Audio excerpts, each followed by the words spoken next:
shkolla fillore Rasim Kiqine, e cila numëron mbi 5.000 qytetarë të cilët kanë të drejtë vote në këtë shkollë. Po ashtu,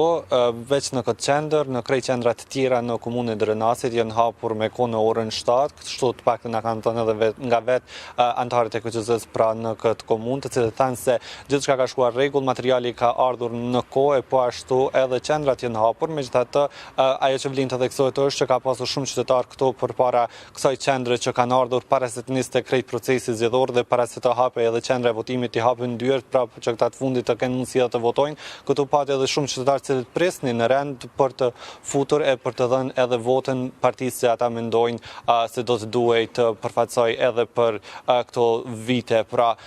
po ashtu ajo që vlen të theksohet është që brenda tashmë është gjithçka duke shkuar rregull, megjithatë pati një rast ku një qytetar i cili kishte ardhur nga Gjermania e kësaj radhe ishte hera e tij e parë që po votonte në Kosovë fizikisht, nga se tha që këtë drejt e ka shfrytzuar me post dhe në për konsulatat të cilat i kanë pasur pra mundësinë të votojnë tash. Por ky i fundit, pavarësisht që në këtë shkollë, pra në shkollën Rasim Kiqina, në këtë qendër të votimit e gjeti gruan e tij në listë, pra në këtë shkollë ai vetë tha se nuk ishte në këtë shkollë, po e kishin dërguar sikur janë bërë regjistrimet në një vend tjetër. Aktualisht brenda janë një numër i madh i qytetarëve ndoshta të cilët vetë janë duke votuar, megjithatë pati edhe prej atyre që tashmë e kanë kryer dhe thanë se zakonisht kështu veprojnë sa herë që ka zgjedhje, dalin kështu herët në mëngjes dhe i kryejnë punën për vazhduar më pas edhe me punën e ditës dhe angazhimet e tjera të cilat i kanë. Ajo që vlen të theksohet është që tashmë të gjitha qendrat nuk kanë pasur as edhe një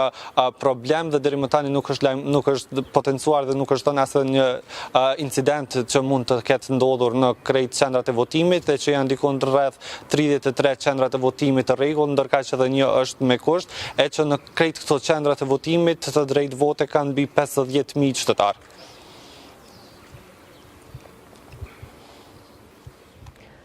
Të falemnderit, Kastriot që mësuar të lidhje direkte nga Drenasi, do t'i rikthemi për sëri Drenasi, sepse atmosfera ndoshta do të ngrohet edhe më shumë gjatë ditës. Pa tjetër, edhe temperaturët edhe atmosfera krejt, sot është ditë votimi, kështu që mëse është dhe